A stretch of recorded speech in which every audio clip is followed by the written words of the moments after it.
bab 39 dan ke-40. Dia tidak bisa menerimanya. Apa itu benar-benar terjadi sejak kau berkata begitu? Kau pikir kau siapa? CEO York Enterprise.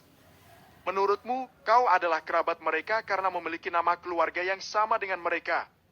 Banyak sekali orang yang bermarga Marshall. Jadi apa itu membuat mereka menjadi keluarga yang sama?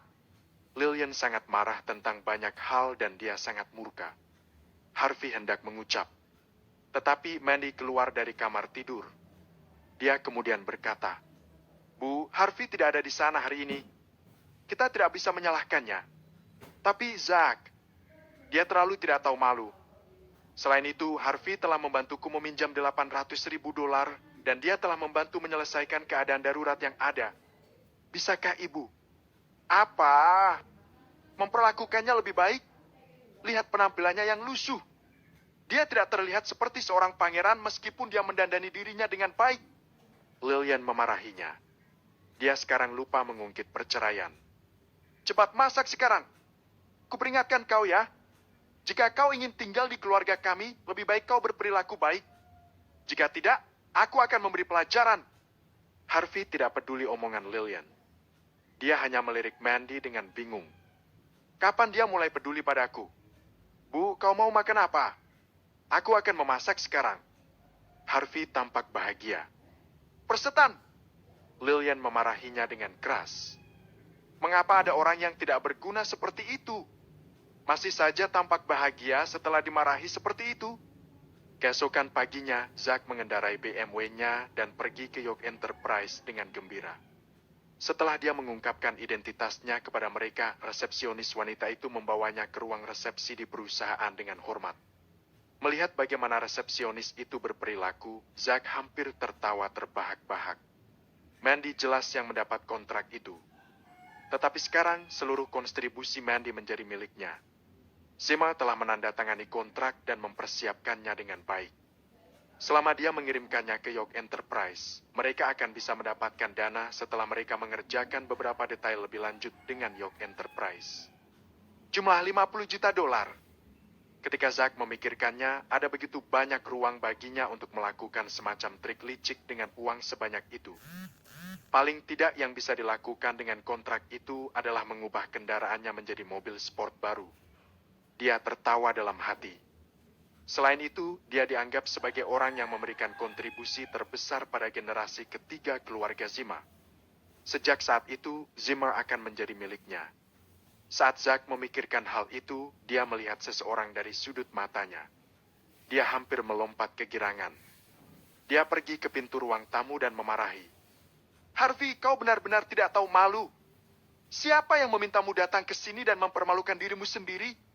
Apa kau tidak tahu malu? Tempat apa ini? Cepat pergi. Jika kau mengotori tempat ini, kau bahkan tidak memiliki syarat untuk membersihkannya. Harvey menguap dan memandang Zack prihatin. Zack memang cukup antusias. Dia datang dengan kontrak pagi-pagi sekali. Apa dia takut kehilangan uang yang telah mereka peroleh? Harvey tidak mau repot tentang dia. Dia berbalik dan dia pergi. Tetapi Zack menyambar lengan bajunya dengan kuat. Zack kemudian memarahinya. Pecundang! Aku berbicara padamu. Apa kau tidak mendengarku? Kau menggunakan uang Zimmer setiap hari. Kau berpura-pura menjadi apa sekarang? Saat itu, pertengkaran di antara mereka cukup menarik perhatian. Setelah beberapa saat, dua penjaga keamanan berlari ke arah mereka. Ada keributan apa ini? Kau tahu kau sedang di mana? Salah satu petugas keamanan meneriaki mereka dari jauh.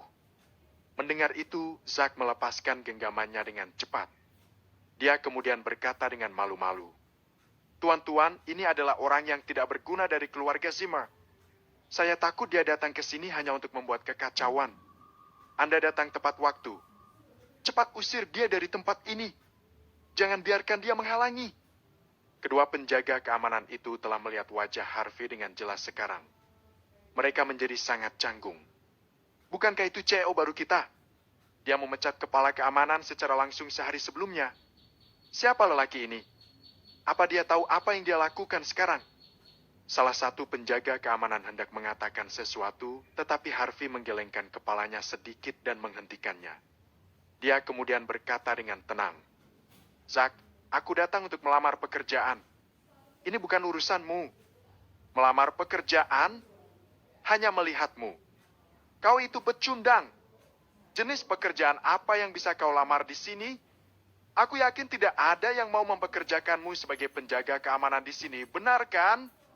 Ucap Zack ngotot. "Lalu apa itu urusanmu?" Harvey berkata dengan dingin. "Kau hanya pecundang dan tidak berguna. Apa datang ke sini untuk menjadi tukang bersih-bersih?" Hina Zack. Dia sudah lama mendengar bahwa Harvey menjalani kehidupan yang menyedihkan di Zimmer. Dia seperti pelayan di rumah setiap hari. Zack tahu sekarang. Harvey mencibir. Dia kemudian melihat ke penjaga keamanan dan berkata, "Pak, di mana departemen personalia? Tolong tunjukkan padaku." Meskipun penjaga keamanan terkejut, mereka segera beraksi. Mereka kemudian berkata, "Silakan lewat sini." Ketika mereka sampai di kantor, Harvey berkata dengan tenang, "Aku tidak suka melihat ada orang yang bergosip tentangku. Apa kau mengerti itu?" "Tentu kami mengerti sekarang, kami tidak melihat apa-apa tadi." Kedua penjaga keamanan itu mengangguk tanpa henti. Meskipun mereka tidak tahu hobi apa yang dimiliki oleh CO mereka, mereka menyadari fakta bahwa orang kaya selalu memiliki jenis hobi yang berbeda. Mereka bahkan mendengar bahwa seseorang yang memiliki beberapa juta dolar suka mengumpulkan barang sisa dari tumpukan sampah. Pastinya mereka tidak berani mengatakan lebih banyak tentang itu. Bab 40. Evan telah lama berada di kantor sekarang. Dia mengenakan setelan putih sutra hari ini. Ketika dia melihat Harvey memasuki kantor, dia segera menyajikan secangkir teh untuknya. Dia kemudian berkata, "Tuan, keluarga Zima telah mengirim seseorang bernama Zack hari ini untuk mengirimkan kontrak kepada Anda. Apa Anda ingin menemuinya?" "Tidak perlu." Harvey bahkan tidak mendongak. "Suruh dia pergi. Jika dia berani masuk ke perusahaanku lagi, pukul dia dan patahkan kakinya." "Baik." Evan tak berani bertanya lebih jauh tentang itu. Itu karena Tuan York selalu tegas dalam keputusannya. Itu juga bukan hari pertama dia bekerja untuknya. Di resepsionis, Zack nampak cukup muram. Dia merasa sangat tidak beruntung bertemu dengan Harvey barusan. Sekarang York Enterprise bahkan tidak mempedulikannya dan dia ditinggalkan di sana selama hampir setengah jam. Dia sedikit kesal dan akan marah. "Apa ada orang?" Dia berteriak. Setelah beberapa saat, seorang resepsionis mendatanginya dan berkata dengan lembut, "Tuan, tolong jangan membuat keributan di perusahaan." "Siapa kau? Beraninya kau memintaku untuk tidak membuat keributan di sini?" Zack berdiri. Kemudian dia menatap wanita muda di depannya. Dia kemudian berkata genit, "Gadis muda, lebih baik kau tidak bekerja sebagai resepsionis di sini. Jika kau bersamaku, aku jamin akan jauh lebih menarik daripada menjadi resepsionis." "Tuan, tolong yang sopan. Kamu punya karakter. Aku menyukainya." Zack menyipitkan matanya. Dia selalu pandai menangani resepsionis wanita sepertinya. Selama dia mengeluarkan sejumlah uang, dia akan dengan mudah mendapatkannya. Selain itu, dia tidak perlu menghabiskan banyak uang. Tepat saat dia hendak bereaksi, pintu ruang tamu tiba-tiba terbuka. Ivan memasuki ruang tamu dengan sepatu hak tinggi. "Tuan Zimmer, maaf telah membuat Anda menunggu di sini untuk waktu yang lama." Zack memperhatikan Ivan. Tidak heran dia diangkat sebagai sekretaris CEO. Lihat saja penampilan dan bentuk tubuhnya. CEO itu sangat beruntung. Namun Zack tidak berani menyinggung sekretaris CEO tersebut. Dia segera tersenyum dan mengulurkan tangannya. Dia kemudian berkata, "Nona Xavier, saya bertanya-tanya kapan CEO akan bertemu dengan saya. Kami telah menandatangani kontrak dan saya membawanya bersama saya hari ini." "Maaf, Tuan Zimmer." Ivan menunjukkan senyum standar dan palsu. Dia mempertahankan ketenangannya dan menghindari tangannya yang terulur. "CEO telah memberitahuku tentang itu. Tolong pergilah. Selain itu, kontrak sebelumnya batal. Silakan pergi." "Apa?" Zack sangat ingin melompat dan menampar Evan, tetapi dia tidak berani melakukannya. Tempat apa itu? Itu adalah York Enterprise. Jika dia berani melakukan sesuatu di luar batas, orang-orang dari York Enterprise pasti bisa menghancurkannya. Sulit baginya untuk memaksakan senyum. Dia kemudian berkata, Nona Xavier, mengapa begitu? Bukankah kita sudah bernegosiasi dengan baik dan menandatangani kontrak? CEO tidak memberitahu saya apa alasannya. Mungkin dia mengetahui hal yang baru saja Anda lakukan. Anda menggoda dan melecehkan resepsionis barusan. Evan mengarang alasan dengan santai. Begitu dia mengatakan itu, dia melambaikan tangannya sedikit. Dua penjaga keamanan tadi berlari ke arah mereka dan membawa Zack keluar dari kantor. Nona Xavier berkata dengan jelas barusan, CEO ingin orang itu pergi. Kedua satpam itu tidak berani mengabaikannya. Mereka akhirnya bisa melakukan sesuatu yang baik di depan CEO. Mereka pasti bekerja untuk itu. Segera ada pemandangan yang cukup mengejutkan di depan pintu masuk York Enterprise. Zack mengenakan setelan jas dan sepasang sepatu kulit saat itu. Memang dia berdandan dengan baik. Tetapi dia dijatuhkan ke lantai oleh beberapa penjaga keamanan. Setelah itu, dia langsung diusir dari pintu perusahaan. Di Villa Zima, kakek Zima tampak tenang sambil memegang secangkir teh hijau terenak. Tetapi sebelum dia bisa menelan tehnya, dia meludahkan semuanya ke wajah Zack. Apa yang kau katakan barusan? Kakek Zima batuk keras beberapa kali. Dia dipenuhi dengan ketidakpercayaan. Zack tampak sangat kesal dan kecewa. Dia sangat sedih. Dia kemudian berkata, kakek, York Enterprise sudah melampaui batas. Tidak apa-apa jika mereka tidak ingin bekerja sama dengan kita. Tetapi mereka mengusirku, kenapa? Kakek Zima mengerutkan kening dan berkata dengan suara beratnya, bukankah kita sudah mendapatkan kontraknya kemarin? Mengapa mereka merubahnya pada menit-menit terakhir hari ini? Zack mengalihkan pandangannya dan berkata, kakek, mungkinkah kontrak itu palsu? York Enterprise bahkan tidak berniat untuk bekerja sama dengan kita. Mandy-lah yang melakukan trik seperti itu dan memanipulasinya. Ya, itu mungkin. Jika tidak, mengapa mereka mengingkari janjinya hari ini setelah mereka menandatangani kontrak kemarin? Kakek, kenapa tidak kita panggil Mandy saja? Mari kita lihat bagaimana dia akan menjelaskannya. Mungkin itu hanya kontrak palsu. Ya, jika itu benar-benar kontrak palsu, kita akan menendangnya dari Zimmer. Suaminya benar-benar pecundang, dia bahkan lebih buruk dari suaminya. Ngomong-ngomong, kakek aku bertemu dengan Harvey hari ini di York Enterprise. Tiba-tiba, Zack teringat akan hal lain. Maksudmu apa? Mengapa dia pergi ke sana? Kakek Zima mengerutkan kening dan bingung. Harvey si pecundang. Bagaimana bisa dia berhubungan dengan perusahaan terkenal seperti York Enterprise? Dia pergi melamar pekerjaan sebagai petugas kebersihan di sana. Kakek, aku sudah tahu sekarang. Harvey pasti menggunakan alasan pergi ke sana untuk membersihkan tempat itu. Tetapi nyatanya dia pergi mencuri kontrak palsu. Pasangan itu berkonspirasi satu sama lain untuk berbohong padamu. Bab 41 dan ke-42.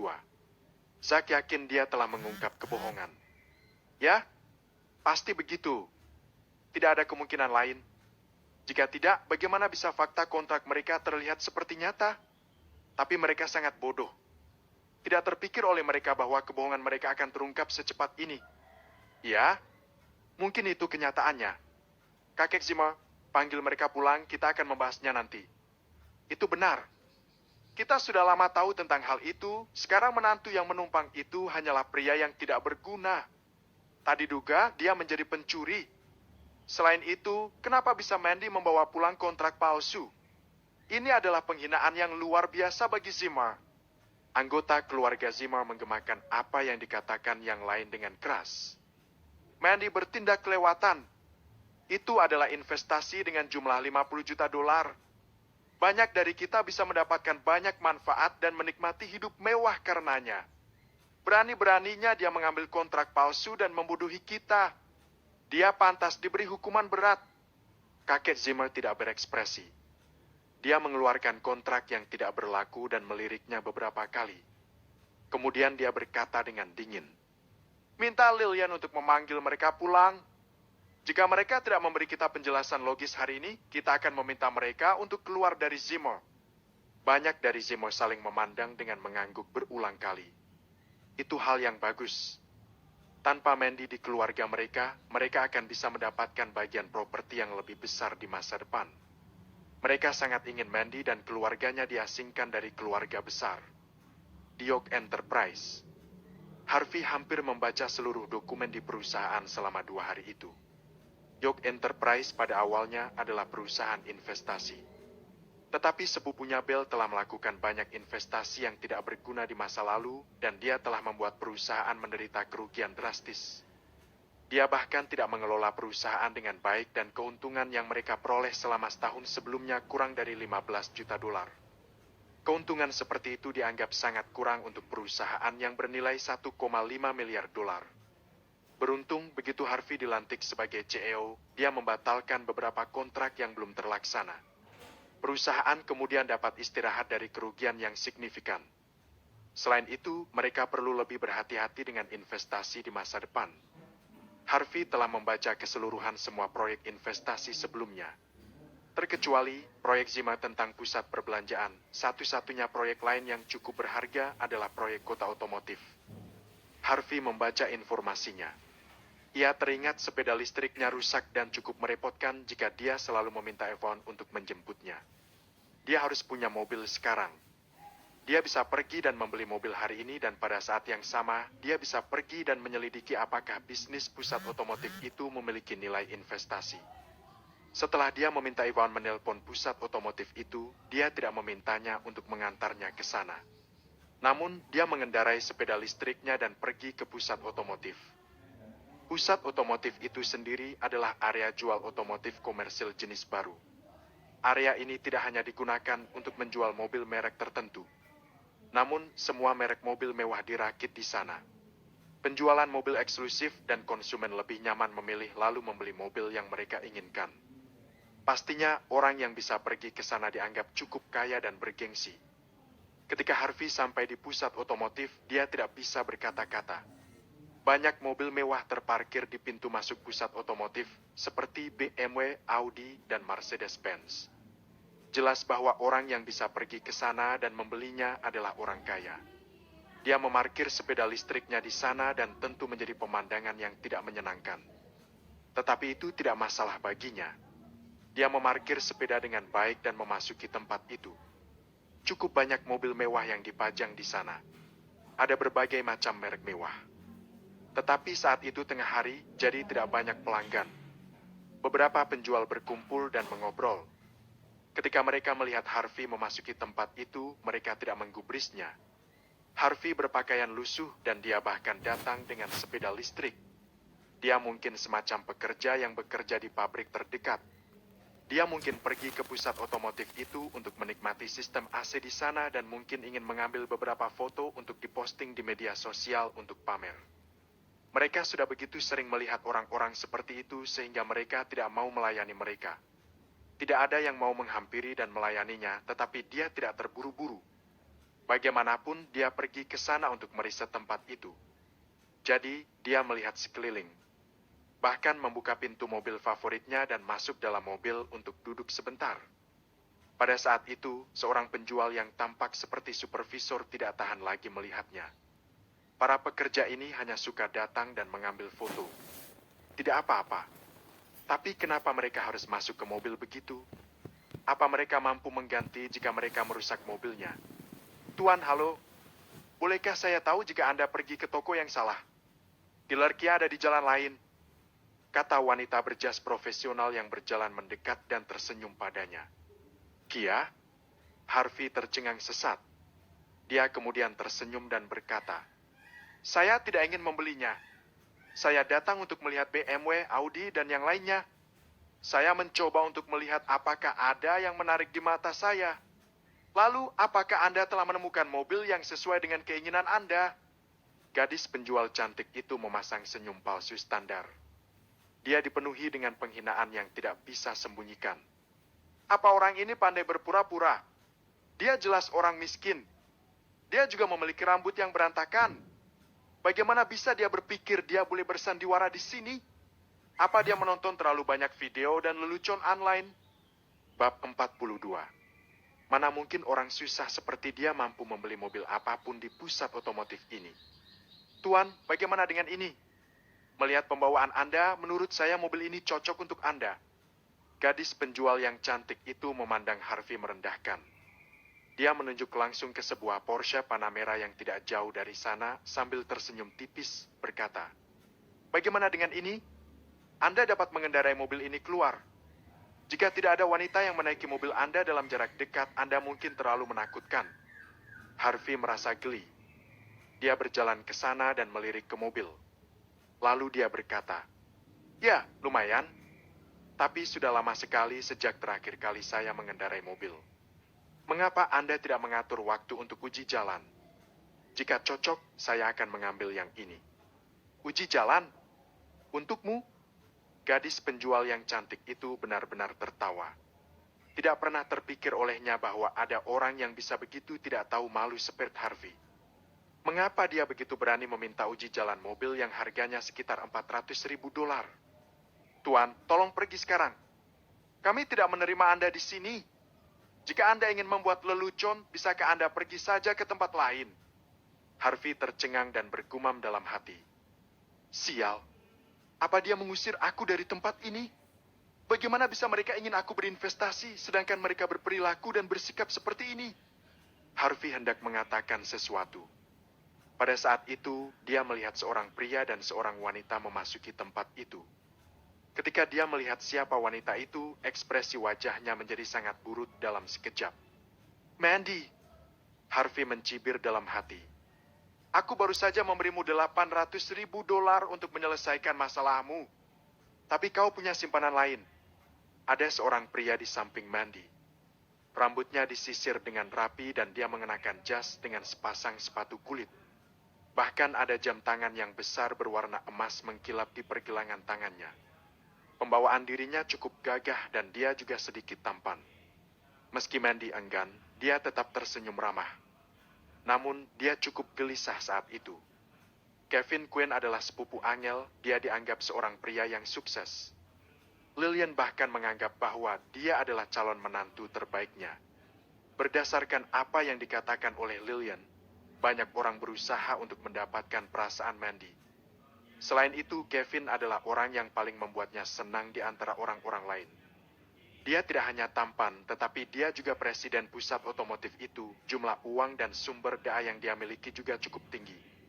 Dia bukan hanya pasangan yang cocok untuk putrinya, tetapi dia juga dapat berbagi properti dengan keluarganya di masa depan.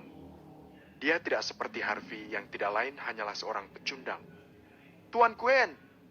Pada saat itu, supervisor yang terlihat cukup arogan dan berdiri di dekat Harvey tadi berlari ke arah Kevin dengan senyuman ramah. Dia bahkan menyapa Kevin dengan hormat. Perilaku dan tanggapannya sama sekali berbeda dari apa yang baru saja dia lakukan pada Harvey.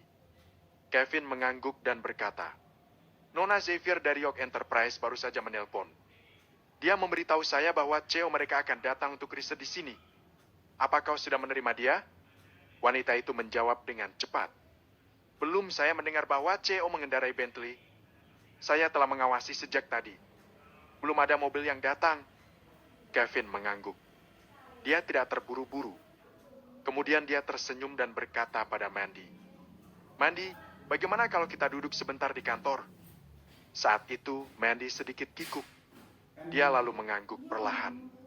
Meskipun Lillian ingin dia berkencan dengan Kevin, dia selalu menolaknya, terutama setelah insiden penyanderaan. Mandy menyadari dirinya memperlakukan Harvey dengan berbeda sekarang. Terkadang, dia bahkan mulai merindukan Harvey ketika tidak melihatnya. Jadi, dia tidak akan pernah menyebutkan perceraian sama sekali. Alasan dia pergi ke sana hari ini adalah karena apa yang didengar dari Angel. Sepupu Angel mengenal atasan yang bekerja di York Enterprise. Karenanya, dia tahu bahwa CEO York Enterprise akan berkunjung ke sana hari itu. Mandy cukup penasaran dengan CEO itu. Mandy sengaja pergi ke sana untuk melihat orang seperti apakah dia. Dia bahkan tidak bertemu dengan Mandy, tetapi dia langsung memberinya kontrak. Tentu saja, saat ini Mandy masih belum menyadari fakta bahwa kontraknya telah diputus. Jika dia tahu hal itu, dia akan sangat penasaran. Tetapi Mandy pun tidak sadar bahwa Kevin bahkan tidak mengenal CEO York Enterprise. Hari itu, Harvey langsung menelpon mereka karena dia tiba-tiba berniat untuk melihat-lihat ke sana. Ketika Kevin menerima panggilan itu, dia bergegas datang dengan patuh dan tanpa ragu-ragu mempersiapkan dirinya untuk melayani sang CEO. Alasan Kevin memberitahu Angel tentang hal itu adalah karena dia ingin menyombongkan diri di depan sepupunya. Dia ingin menunjukkan bahwa dia cukup mampu untuk meningkatkan status dan identitasnya. Sehingga dia bisa memanfaatkan kesempatan itu untuk mendekati Mandy. Saat itu, Harvey mengejek dirinya sendiri. Dia tidak berniat untuk menyerah. Tetapi dia langsung menuju ke sana. Tuan Quinn, bukankah dia yang menelpon berkali-kali memohon York Enterprise untuk berinvestasi? Sepertinya dialah Tuan Quinn itu. Aduh, kenapa kau belum pergi? Ketika supervisor melihat Harvey berjalan ke arah mereka, dia tampak kesal dan jengah. Apa pekerja ini tidak sadar? Memangnya ini kegiatan santai baginya. Kevin memandang Harvey sebentar. Dia mengira Harvey adalah pekerja yang datang dan mengambil foto untuk Moments di media sosial.